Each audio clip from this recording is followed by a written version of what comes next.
Ce matin-là, dans les Alpes françaises, un randonneur allait faire une découverte qui bouleverserait à jamais une famille brisée par un mystère.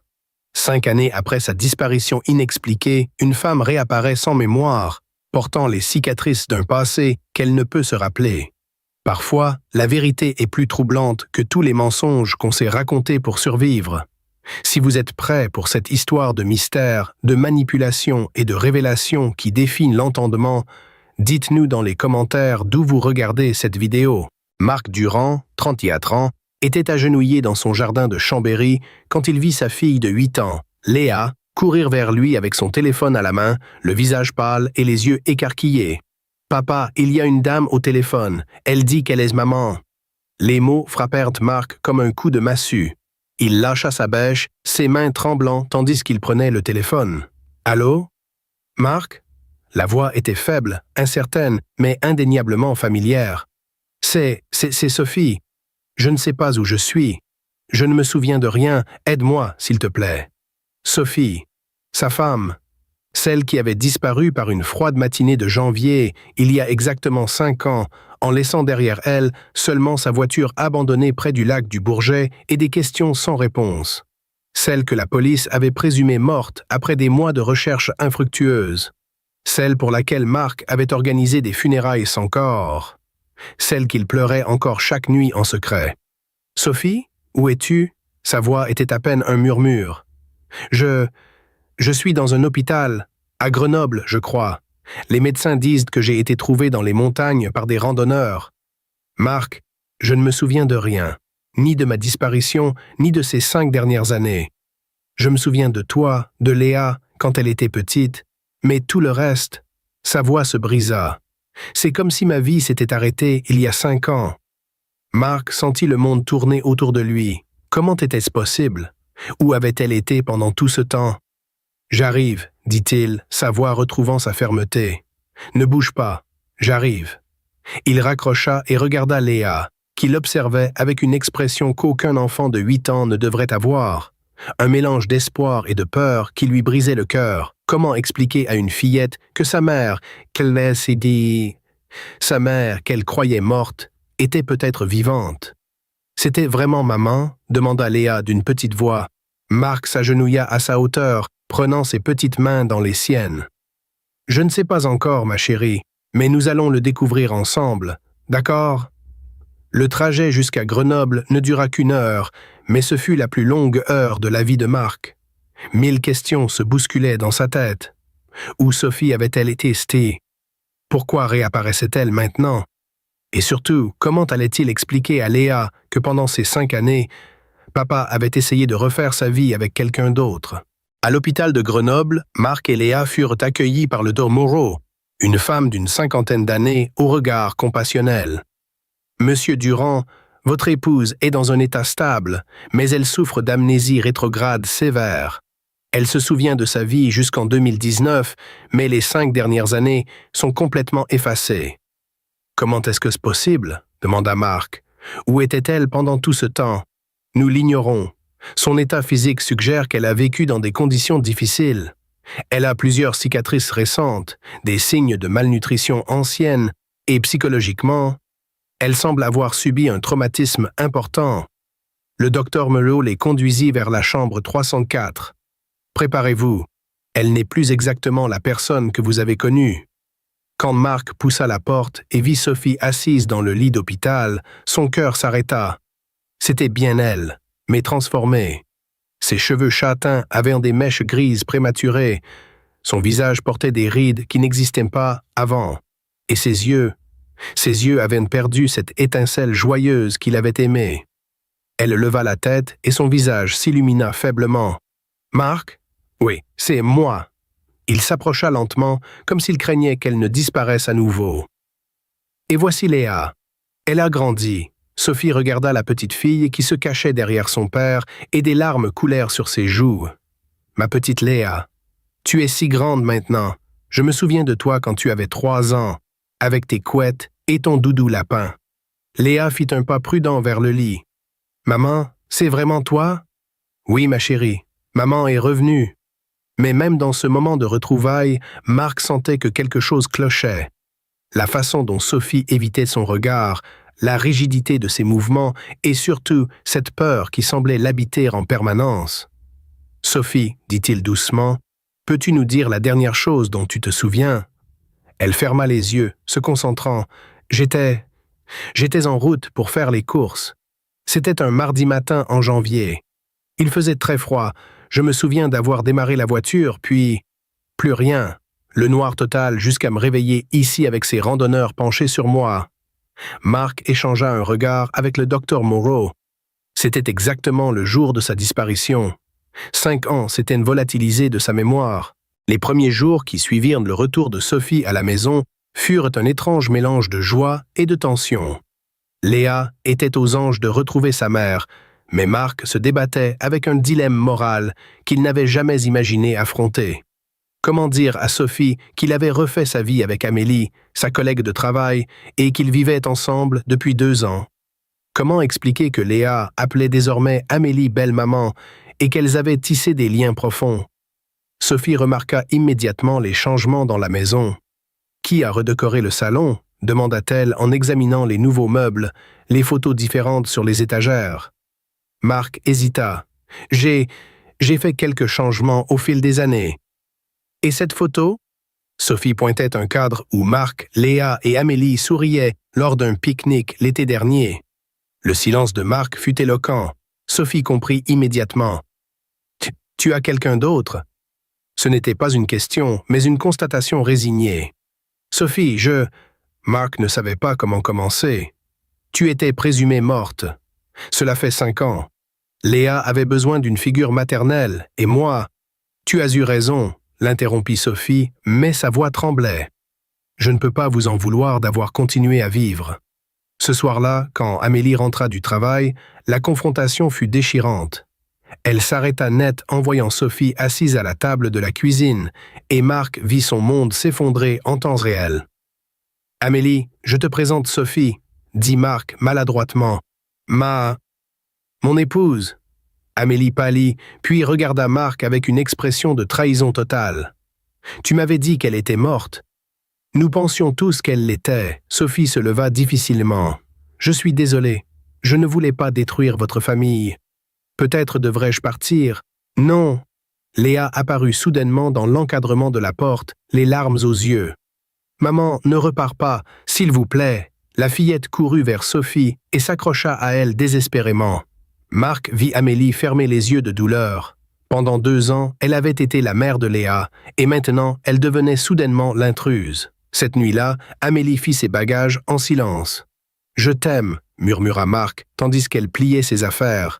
« Et j'aime Léa comme si c'était ma propre fille. Mais Sophie est sa vraie mère. Elle a besoin de temps pour guérir, pour retrouver sa place. »« Et moi ?» demanda Amélie, la voix brisée. « Où est ma place dans tout ça ?» Mark n'avait pas de réponse. Comment choisir entre la femme qu'il aimait et celle qu'il avait épousée? Entre le présent qu'il avait construit et le passé qui revenait le hanter? Les semaines suivantes furent un calvaire pour tout le monde. Sophie essayait désespérément de retrouver sa place dans une maison qui avait continué à vivre sans elle.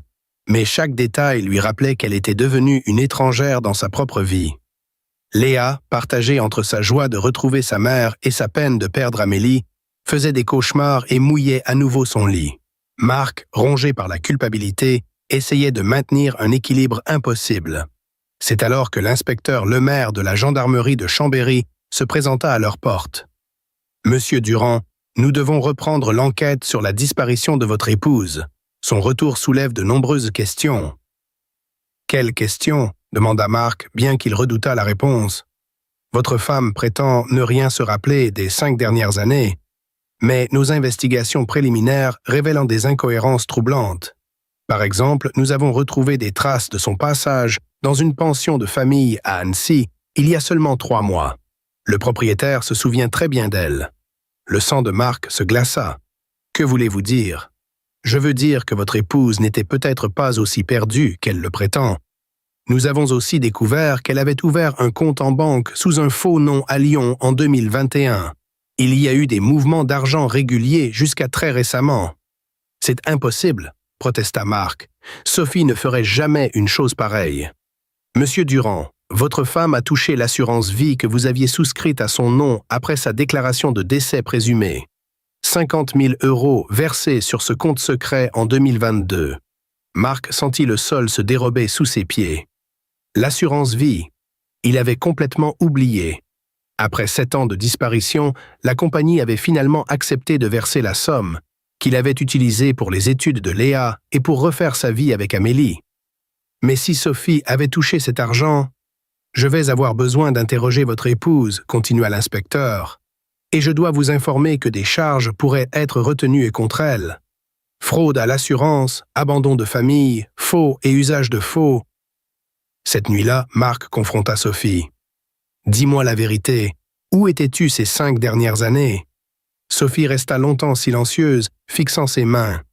Quand elle parla enfin, sa voix était si faible qu'il dut se pencher pour l'entendre. « Je ne pouvais plus, Marc. J'étouffais dans cette vie. Être mère, être épouse. J'avais l'impression de disparaître un peu plus chaque jour. Alors, ce matin-là, au lieu d'aller faire les courses, je suis monté dans un train pour Lyon. » Marc eut l'impression de recevoir un coup de poignard. « Tu nous as abandonnés? Délibérément? Je pensais que ce serait mieux pour tout le monde. Que tu trouverais quelqu'un qui saurait être une meilleure mère pour Léa, quelqu'un qui ne se sentirait pas prise au piège par sa propre famille. 5 ans, Sophie. 5 ans où j'ai cru que tu étais morte, où Léa a pleuré sa maman chaque nuit. Comment as-tu pu nous faire ça? » Les larmes coulaient maintenant librement sur le visage de Sophie. « Au début, je pensais revenir après quelques semaines. Juste le temps de réfléchir, de me retrouver. Mais les jours ont passé, puis les mois, et j'avais trop honte. Comment revenir après avoir causé tant de douleur? Alors j'ai continué à fuir.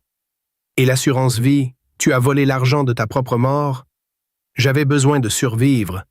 J'ai travaillé au noir, j'ai vécu dans des chambres minables, mais l'argent, c'était la seule façon de... » Marc la coupa. « Stop, arrête de mentir.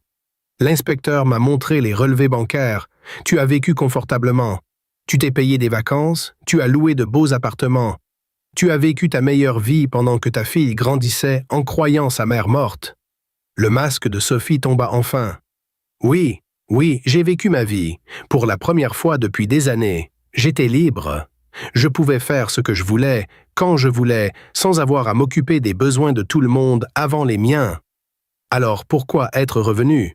Pourquoi maintenant? » Sophie baissa la tête. « Parce que l'argent s'épuisait, et parce que j'ai appris par des connaissances communes que tu étais avec quelqu'un d'autre, que Léa avait une nouvelle maman.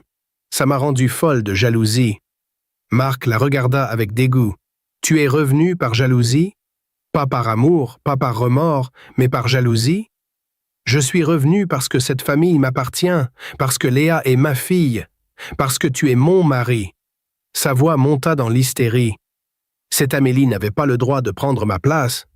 Ta place, tu as abandonné ta place il y a 5 ans. » Marc était maintenant debout, tremblant de rage. « Tu as détruit notre famille par égoïsme et maintenant tu veux la récupérer parce que ça t'arrange? Papa? Maman? » La petite voix de Léa les interrompit. Elle se tenait dans l'embrasure de la porte, en pyjama, les yeux rouges de larmes. « Pourquoi vous criez? » Marc et Sophie se figèrent, Bassem cessé, réalisant que leur fille avait probablement entendu toute la conversation. Combien de fois cette pauvre enfant allait-elle être traumatisée par les actions irresponsables des adultes autour d'elle? « Retourne te coucher, ma chérie, » dit Marc doucement. « Les parents parlent, c'est tout. »« Maman va encore partir ?» demanda Léa, sa voix se brisant. Sophie s'agenouilla devant sa fille, prenant ses petites mains dans les siennes. « Non, ma chérie, maman ne partira plus jamais. » Mais Marc vit le mensonge dans ses yeux. Sophie était incapable de tenir ses promesses. Elle l'avait prouvé une fois, et maintenant qu'il connaissait la vérité, il savait qu'elle le ferait encore. Le lendemain matin, Marc prit la décision la plus difficile de sa vie. Il appela Amélie. « Il faut qu'on parle. Peux-tu venir ?» Quand Amélie arriva, elle trouva Marc assis à la table de la cuisine, l'air épuisé. Sophie était dans le jardin avec Léa, prétendant jouer normalement malgré la tension palpable. « Je connais la vérité maintenant, » dit Marc sans préambule. « Sophie n'a pas disparu. Elle nous a abandonnés délibérément. Il raconta tout à Amélie, la fuite volontaire, les 5 années de mensonges, l'argent de l'assurance détourné et surtout le retour calculé motivé par la jalousie. Amélie l'écouta en silence, son expression passant de la surprise à la colère, puis à quelque chose qui ressemblait à de la pitié. « Qu'est-ce que tu vas faire » demanda-t-elle finalement. « Je ne sais pas, c'est toujours la mère de Léa. Malgré tout ce qu'elle a fait, Léa a le droit d'avoir sa mère dans sa vie. Et nous, notre relation, notre avenir ?» Marc prit la main d'Amélie. « Je t'aime. Je n'ai jamais cessé de t'aimer, même quand Sophie est revenue, mais je dois penser à Léa d'abord. » « Je comprends, » murmura Amélie, bien que Marc puisse voir que ça lui brisait le cœur. « Mais je ne peux pas vivre dans cette situation. Je ne peux pas être en compétition avec une femme qui utilise son propre enfant comme un pion. » C'est à ce moment que Sophie entra dans la cuisine, Léa accrochée à sa main. « Amélie, » dit-elle avec un sourire faux, « comme c'est gentil de passer nous voir. » Le ton était doucereux, mais Marc y décela une menace sous-jacente.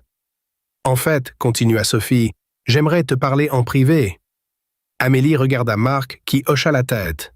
Les deux femmes sortirent sur la terrasse, laissant Marc seul avec Léa qui commençait à dessiner à la table. À travers la fenêtre, Marc vit Sophie parler avec animation tandis qu'Amélie l'écoutait, son visage devenant de plus en plus pâle. Puis il vit Amélie secouer vigoureusement la tête et Sophie saisir son bras avec force. Inquiet, Marc sortit pour entendre la fin de leur conversation. « Et si tu ne disparais pas de nos vies, je m'assure que Léa sache exactement quel genre de femme essaie de séparer une famille, » disait Sophie d'une voix sifflante. « Tu vas lui dire que tu as séduit son père pendant que sa mère était soi-disant morte. Tu vas expliquer à une enfant de 8 ans que tu es la raison pour laquelle ses parents ne peuvent pas se réconcilier. »« Sophie, arrête » intervint Marc. « Laisse Amélie tranquille. » « Non, Marc, il faut qu'elle comprenne. Cette famille était brisée, mais maintenant, nous pouvons la réparer. Nous pouvons redevenir heureux comme avant. » « Comme avant ?» Marc éclata d'un rire amer. « Tu veux dire comme quand tu étouffais et que tu rêvais de nous fuir? Ça, c'est ton idée du bonheur ?» Cette nuit-là, Marc ne dormit pas. Il réfléchissait à toutes les options, tous les scénarios possibles. Comment protéger Léa de cette guerre d'adultes? Comment faire le bon choix entre l'amour qu'il portait à Amélie et le devoir qu'il ressentait envers sa fille? À 3 heures du matin, il entendit du bruit dans la cuisine. Il descendit et trouva Sophie en train de faire ses bagages discrètement, essayant visiblement de ne réveiller personne. « Tu repars ?» demanda-t-il. Sophie sursauta, puis baissa la tête honteusement. « Je ne peux pas rester, Marc. Je ne suis pas faite pour ça. J'ai essayé de me convaincre que je pouvais redevenir mère et épouse, mais je ne peux pas. Cette vie me fait encore étouffer. Et Léa, tu vas encore l'abandonner? Elle est mieux avec toi, avec vous deux. J'ai vu comment Amélie la regarde, comme elle prend soin d'elle. Elle l'aime vraiment, pas moi. Moi, je ne fais que jouer un rôle. » Pour la première fois depuis son retour, Sophie semblait sincère. « Où vas-tu aller? »« Je ne sais pas. Loin d'ici, je vais me rendre à la police d'abord, avouer pour l'argent de l'assurance. Je rembourserai ce que je peux. » Elle leva les yeux vers lui. « Marc, je suis désolé. Pour tout, tu méritais mieux, et Léa aussi. Pourquoi ne pas avoir dit la vérité dès le début? Pourquoi avoir fait semblant d'avoir perdu la mémoire? Parce que j'avais honte, parce que je pensais que si vous croyiez que j'étais victime plutôt que coupable, vous pourriez me pardonner plus facilement. » Elle essuya ses larmes. « Mais je me rends compte maintenant que certaines choses sont impardonnables, l'ardonnable. » Le lendemain matin, Léa chercha sa mère partout dans la maison. « Maman? Où elle est, maman? » Marc s'agenouilla devant sa fille et lui expliqua avec des mots simples que maman avait dû repartir, mais que cette fois, ce n'était pas de sa faute. Que parfois, les adultes font des erreurs et qu'il faut du temps pour les réparer. « Elle reviendra ?» demanda Léa, les yeux pleins de larmes. « Je ne sais pas, ma chérie, mais tu as encore papa qui t'aime plus que tout au monde. »« Et Amélie? Elle peut revenir, Amélie ?» Marc sourit à travers ses propres larmes. « Oui, je crois qu'Amélie peut revenir. » 2 semaines plus tard, Marc reçut une lettre de Sophie. Elle avait avoué à la police et commençait une thérapie pour comprendre ses actions. Elle demandait s'il serait possible, un jour, d'avoir des nouvelles de Léa par lettre ou email, sans exiger de visite physique qui pourrait perturber l'enfant. Elle reconnaissait qu'Amélie était une meilleure mère qu'elle ne l'avait jamais été. 6 mois plus tard, la vie avait repris un cours plus paisible. Amélie était revenue, non pas immédiatement, mais progressivement, prenant le temps de reconstruire la confiance et de s'assurer que Léa comprenait la situation. L'enfant avait eu besoin de thérapie pour traiter l'abandon répété de sa mère biologique, mais avec l'amour patient de Marc et d'Amélie, elle commençait à guérir. Un soir, alors qu'ils regardaient tous les trois un film sur le canapé, Léa leva la tête vers Amélie. « Tu ne partiras jamais, hein ?» demanda-t-elle avec cette vulnérabilité qui brisait encore le cœur de Marc. « Jamais », promit Amélie en serrant la petite fille contre elle. « Même si papa fait des bêtises, même si tu es casse-pied, même si on se dispute, les vraies familles restent ensemble dans les moments difficiles. Comme nous maintenant. Comme nous maintenant. » Marc regardait sa fille adoptive et sa compagne, réalisant que parfois les familles se forment de la manière la plus inattendue. Sophie avait raison sur une chose. Amélie aimait Léa d'un amour authentique, celui qu'on choisit plutôt que celui qu'on subit. Quelques semaines plus tard, il reçut un email de Sophie. Elle suivait toujours sa thérapie, travaillait comme serveuse dans un petit restaurant de montagne et commençait à comprendre ses propres démons. Elle demandait s'il serait possible d'envoyer une carte d'anniversaire à Léa, sans adresse de retour, juste pour que sa fille sache qu'elle pensait à elle. Marc montra l'email à Amélie, qui réfléchit longuement avant de répondre. « C'est à toi de décider. Mais si tu es d'accord, je pense que Léa a le droit de savoir que sa mère biologique l'aime à sa façon, même si elle ne peut pas être présente. » Le jour de l'anniversaire de Léa, elle reçut effectivement une carte. Simple, sans fioriture, avec juste écrit « Joyeux anniversaire, ma grande fille, je pense très fort à toi. Maman Sophie. » Léa regarda la carte longtemps, puis la rangea soigneusement dans sa boîte à trésors. « Elle m'aime quand même, hein ?» demanda-t-elle à Marc. « Oui, ma chérie, elle t'aime à sa façon. Mais l'amour, ce n'est pas seulement un sentiment. C'est aussi des actions, de la présence, de la constance. » Il regarda Amélie qui préparait le gâteau d'anniversaire dans la cuisine. « Et tu as ça avec nous. » Ce soir-là, après que Léa fut couchée, Marc et Amélie s'assirent sur leur terrasse. « Tu crois qu'on a bien fait ?» demanda Marc. « De laisser Sophie revenir dans sa vie, même de loin ? Je crois qu'on a fait ce qu'il fallait pour Léa. Elle saura toujours d'où elle vient, mais elle saura aussi où est sa vraie maison. » Marc prit la main d'Amélie. « Notre famille n'est peut-être pas conventionnelle, mais elle est solide. La plus solide, acquiesça Amélie, parce qu'elle est choisie. Cette histoire nous rappelle qu'il existe différentes formes d'abandon et que parfois, partir peut être un acte de courage quand rester serait destructeur. Elle nous enseigne que l'amour véritable se mesure non pas en paroles, mais en actes constants, en présence quotidienne, en choix renouvelés chaque jour. Sophie a abandonné sa famille 2 fois, mais en reconnaissant finalement sa véritable nature, elle a permis à Léa de grandir dans l'amour authentique. Si cette histoire vous a touché, si elle vous a rappelé que les vraies familles se construisent parfois différemment de ce qu'on imagine, n'hésitez pas à la partager et à vous abonner pour découvrir d'autres récits qui explorent la complexité des relations humaines.